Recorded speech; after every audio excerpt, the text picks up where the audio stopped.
আমি আজি কংগ্ৰেছ ব্যৱস্থাৰ প্ৰতি প্ৰত্যাহ্বান আৰু পুনৰ প্ৰতিষ্ঠা এই অধ্যায়টোৰ 1969ৰ ৰাষ্ট্ৰপতীয় নিৰ্বাচন, ইন্দিৰা গান্ধী আৰু চিণ্ডিকেটৰ সংঘাত আৰু 1971ৰ নিৰ্বাচন আৰু ফলাফল, কিদৰে ইন্দিৰা গান্ধীয়ে কংগ্ৰেছ দলৰ যিটো আধিপত্য হ্ৰাস পাইছিল এইটো কেনেকৈ পুনৰুদ্ধাৰ কৰিছিল এই সম্পৰ্কত আলোচনা কৰিম। এতিয়া তোমালোকৰ 1967ৰ যিটো নিৰ্বাচন আমি আলোচনা কৰিলোঁ, যিটো নিৰ্বাচনত কি হৈছিলে, কংগ্ৰেছ দলে যথেষ্ট প্ৰত্যাহ্বানৰ সন্মুখীন হৈছিল। এই নিৰ্বাচনটোক আমি ৰাজনৈতিক বিশ্লেষকবিলাকে ভাৰতীয় ৰাজনীতিৰ ৰাজনৈতিক ভূমিকম্প বুলি আখ্যা দিয়ে, পলিটিকেল আৰ্থকুৱেক। তোমালোকৰ এই প্ৰশ্নটো আহে কেতিয়াবা যে ৰাজনৈতিক ভূমিকম্প কি?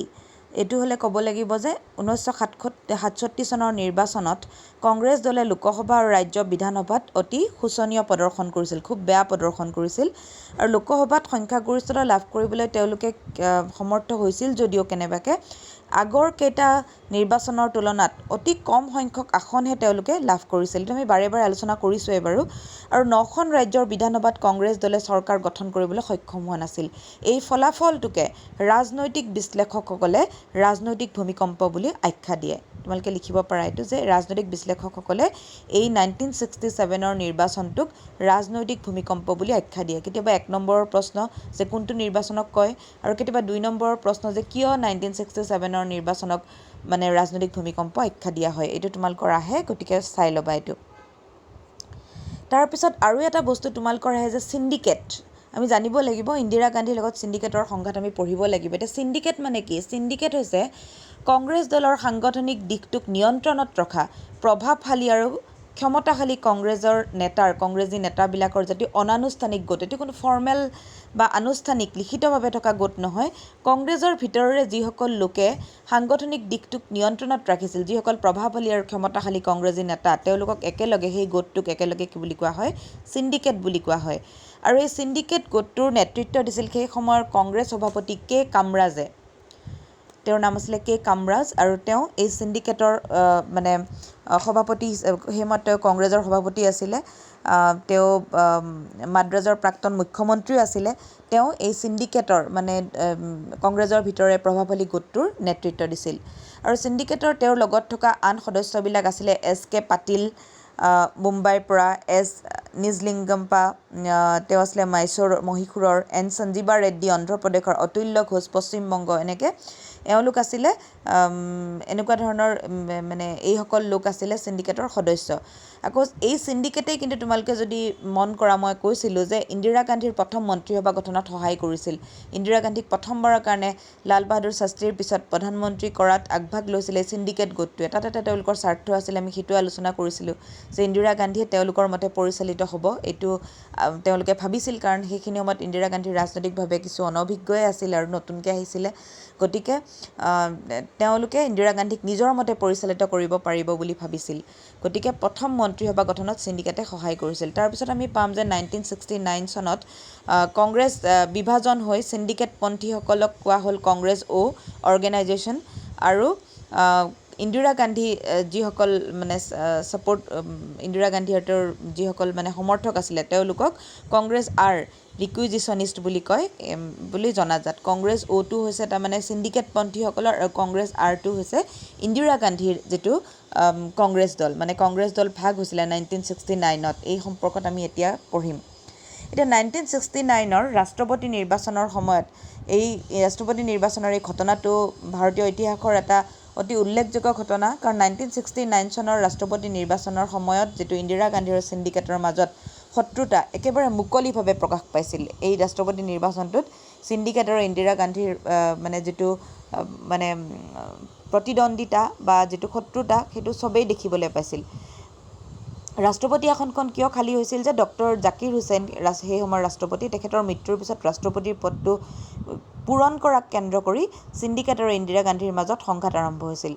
ইন্দিৰা গান্ধীৰ আপত্তি থকা স্বত্বেও সিন্ডিকেটে তেওঁলোকৰ পচন্দৰ নেতা, তোমালোকে জানা সঞ্জীৱা ৰেড্ডি সিন্ডিকেট গোটৰ এজন সদস্য, গতিকে সিন্ডিকেটে সেই সময়ৰ লোকসভাৰ অধ্যক্ষ আছিলে নীলম সঞ্জীৱ ৰেড্ডি এণ্ড সঞ্জীৱা ৰেড্ডি বুলি কয়। তেওঁ কংগ্ৰেছ দলৰ প্ৰাৰ্থী হিচাপে নিৰ্বাচনত মানে ৰাষ্ট্ৰপতি হিচাপে নিৰ্বাচনত তেওঁক প্ৰক্ষেপ কৰিছিল। ইন্দিৰা গান্ধীয়ে এই ক্ষেত্ৰত প্ৰতিক্ৰিয়া ব্যক্ত কৰিছিল আৰু সেই সময়ৰ উপ-ৰাষ্ট্ৰপতি ভি গিৰিক নিৰ্দলীয় প্ৰাৰ্থী হিচাপে মনোনয়ন পত্ৰ দাখিল কৰিবলৈ কৈছিল ইন্দিৰা গান্ধীয়ে। তাৰমানে ইন্দিৰা গান্ধীয়ে যিহেতু সঞ্জীৱা ৰেড্ডিক ছাপোৰ্ট কৰা নাছিল, কংগ্ৰেছ আৰু সিন্ডিকেট গোটে যিজন প্ৰাৰ্থীক প্ৰতিদ্বন্দ্বিতা কৰিবলৈ কৈছে প্ৰেছিডেন্সিয়েল ইলেকশ্যনত, তাৰ বিপৰীতে ইন্দিৰা গান্ধীয়ে কি কৰিছিল, উপ-ৰাষ্ট্ৰপতি সেই সময়ৰ ভি গিৰিক নিৰ্দলীয় প্ৰাৰ্থী হিচাপে মনোনয়ন পত্ৰ দাখিল কৰিবলৈ কৈছিল। আৰু ঠিক সেইখিনি সময়তে ইন্দিৰা গান্ধীয়ে কেইবাটাও কৌশলগতভাৱে কেইবাটাও তাৰমানে তোমাৰ জনপ্ৰিয় আঁচনি কাৰ্যকৰী কৰিছিল। তাৰ ভিতৰত আছিল 14টা বেংকৰ ৰাষ্ট্ৰীয়কৰণ কৰিছিল। তাৰপিছত দেশীয় ৰাজ্যবিলাকক আগতে কি হৈছিল, ৰাজকীয় ভাত্তা দিয়া হৈছিল। যিবিলাক দেশীয় ৰজাবিলাকৰ যিবিলাক পৰিয়াল, তেওঁলোকক চৰকাৰে কিছুমান ভাত্তা বা বোনাছ দিছিলে, প্ৰিভি পাৰ্চ বুলি কৈছিলে। সেই সুবিধাবিলাক তেওঁ কৰ্তন কৰিলে। সেইবিলাকৰ দ্বাৰা মানুহৰ মাজত ইন্দিৰা গান্ধী জনপ্ৰিয় হ'ল আৰু এই আঁচনিবিলাকৰ বিৰোধিতা কৰি অৱশ্যে তেওঁৰ মন্ত্ৰীসভাৰ উপ প্ৰধানমন্ত্ৰী আৰু বিত্তমন্ত্ৰী মোৰাৰজী দেশায়ে কিন্তু পদত্যাগ কৰিছিল। যি কি নহওক, কংগ্ৰেছৰ ভিতৰ চৰাত আগতেও এনেকুৱা কাজিয়া পেচাল হৈছিল, কিন্তু এইবাৰ একেবাৰে তোমাৰ কি হ'ল, কাজিয়াই চূড়ান্ত ৰূপ ধাৰণ কৰিলে। সেই সময়ৰ কংগ্ৰেছৰ সভাপতি আছিলে এছ নিজলিংগাপ্পা, আৰু নিজলিংগাপ্পাই কি কৰিলে যে কংগ্ৰেছৰ সাংসদ আৰু বিধায়ক যিবিলাক আছিলে সকলোকে হুইপ জাৰি কৰিলে। হুইপ মানে কি, যে দলীয় নেতৃবৰ্গৰ দ্বাৰা সদস্যসকলক প্ৰদান কৰা এটা কঠোৰ নিৰ্দেশ, যি নিৰ্দেশ দলৰ প্ৰতিগৰাকী সদস্যই কি কৰিব লাগিব, মানি চলিবই লাগিব, মানি চলাটো বাধ্যতামূলক, তাকে কোৱা হয় হুইপ। গতিকে নীলম সঞ্জীৱা ৰেড্ডিক ভোট দিবৰ কাৰণে হুইপ জাৰি কৰা হ'ল কংগ্ৰেছৰ সাংসদ আৰু বিধায়কসকলৰ ওপৰত। আনহাতে ইন্দিৰা গান্ধীয়ে ক'লে যে হুইপক মানে কেৰেপ কৰিব নালাগে, খাতিৰ কৰিব নালাগে, সকলোৱে নিজৰ বিবেকৰ দ্বাৰা পৰিচালিত হৈ বিবেক ভোট দিবৰ কাৰণে অনুৰোধ কৰিলে। গতিকে নিৰ্বাচনী ফলাফলে দেখুৱালে যে ভি গিৰি নিৰ্বাচিত হ'ল, মানে বিবেক ভোট প্ৰদান কৰিলে, কনচাইন্স ভোট বুলি কয়, সেইটো প্ৰদান কৰিলে, মানে নিজৰ বিবেচনাৰে কনচাইন্সেৰে যিটো ভোট দান কৰে সেইটো বিবেক ভোট। গতিকে সেয়া অনুৰোধ কৰিলে। নিৰ্বাচনী ফলাফলে দেখুৱালে যে ভি গিৰি নিৰ্বাচিত হ'ল আৰু কংগ্ৰেছৰ যিটো মানে প্ৰক্ষেপিত প্ৰাৰ্থী নীলম সঞ্জীৱ ৰেড্ডি তেওঁ পৰাজিত হ'ল। এই কাৰ্যত অতি মানে কংগ্ৰেছ অ'ৰ যিটো মানে তোমাৰ সিন্ডিকেটৰ নেতাসকল যথেষ্ট অপ্ৰস্তুত হ'ল, তেওঁলোকৰ খং উঠিলে, ক্ৰোধান্বিত হ'ল আৰু কংগ্ৰেছ সভাপতি নিজলিংগাপ্পাই কি কৰিলে, সিন্ডিকেটৰ লগ লাগি ইন্দিৰা গান্ধীৰ দুজন মানে অনুগত সদস্য, ইন্দিৰা গান্ধীৰ ছাপোৰ্টত থকা সদস্যক কংগ্ৰেছ কাৰ্যকৰী কমিটিৰ পৰা আঁতৰাই দিলে। আৰু ইয়াৰ প্ৰতিশোধত ইন্দিৰা গান্ধীৰ গোটে কংগ্ৰেছ কাৰ্যকৰী সমিতিৰ অনুমতি অবিহনে নিজলিংগাপ্পাক কি কৰিলে, কংগ্ৰেছ সভাপতি পদৰ পৰাই আঁতৰাই দিলে। আৰু এইটোৱে কংগ্ৰেছৰ মাজত মতানৈক্য চূড়ান্ত পৰ্যায় পোৱা দেখুৱালে আৰু ইয়াৰ ফলত কংগ্ৰেছ আৰু এক হৈ নাথাকিল।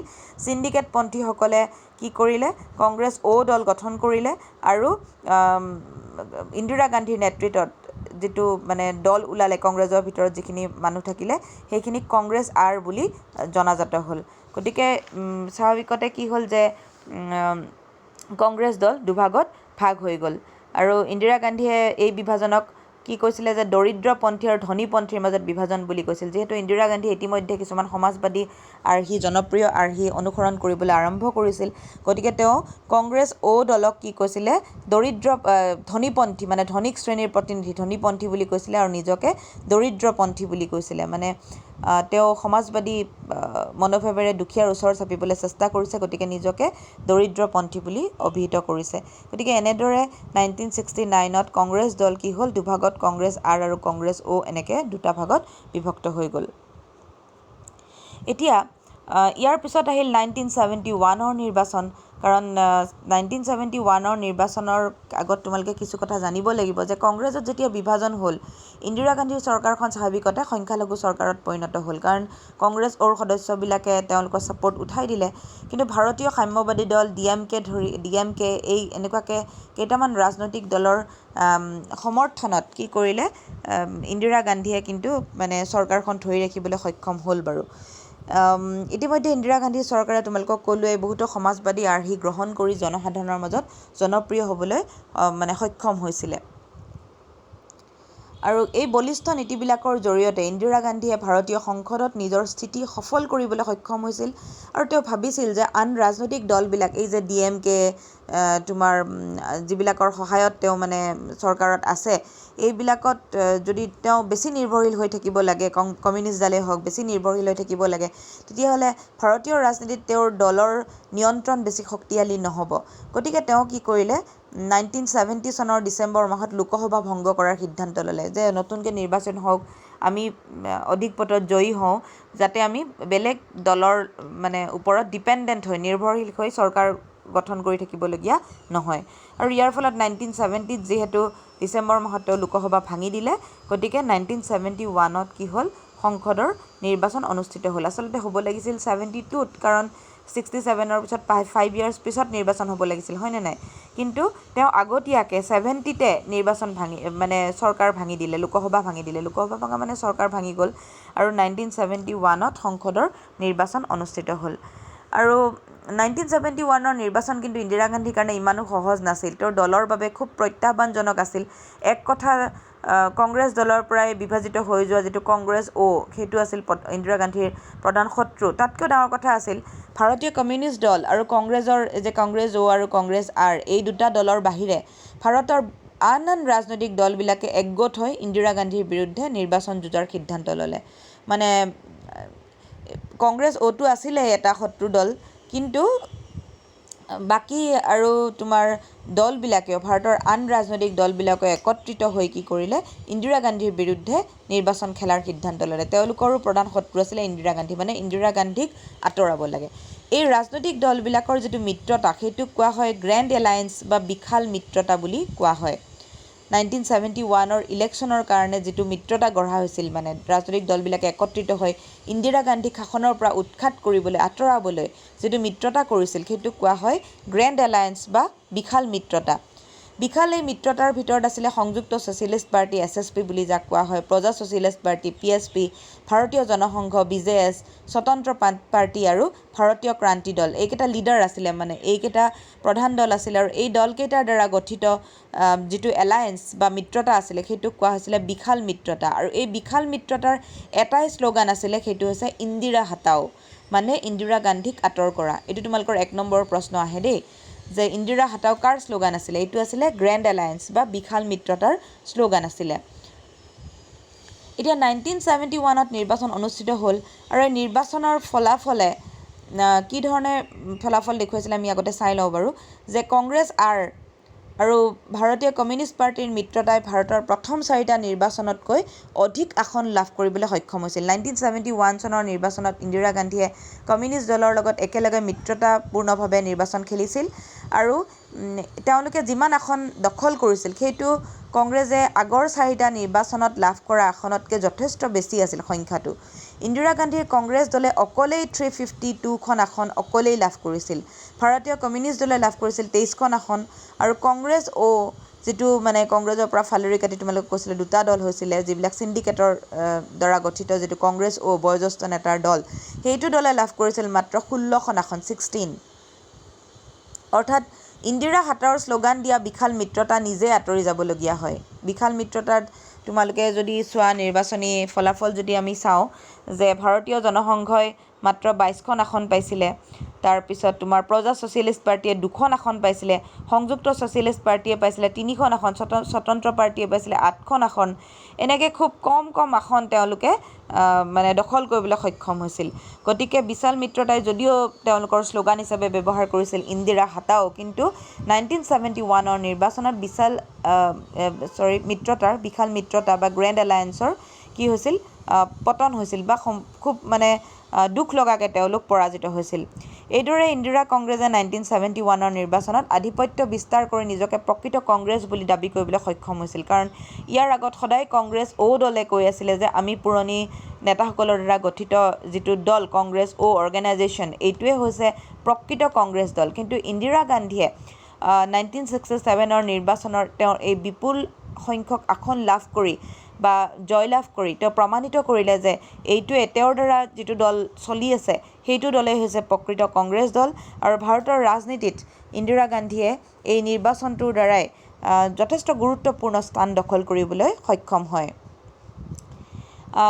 ইয়াৰ বিপৰীতে আৰু এটা কথা তোমালোক ক'ব লাগিব যে 1971 নিৰ্বাচনত ইন্দিৰা গান্ধীয়ে এটা জনপ্ৰিয় শ্লোগান ব্যৱহাৰ কৰিছিল, যিটো মোৰ ক'বলৈ থাকি গৈছিলে। এইটো হৈছে গৰিবী হটাও দেই, দৰিদ্ৰতা আঁতৰ কৰা। এই শ্লোগানৰ বাবে তেওঁ ভাৰতৰ পিছপৰা শ্ৰেণী, আদিবাসী, নিবনুৱা, যুৱক যুৱতী, সংখ্যালঘু, মহিলা, অনুসূচিত জাতি, অনুসূচিত জনজাতি এইসকল লোকৰ সমৰ্থন লাভ কৰিবলৈ সক্ষম হৈছিল। কাৰণ গৰিবী হটাও বুলি কোৱাৰ লগে লগে দৰিদ্ৰতা আঁতৰ কৰা, ইমান সমাজ কল্যাণমূলক বা জনকল্যাণমূলক নীতি গ্ৰহণ কৰা এগৰাকী নেত্ৰীক স্বাভাৱিকতে ভাৰতীয় জনসাধাৰণে কি কৰিছিল, ভাল পাবলৈ আৰম্ভ কৰিছিল।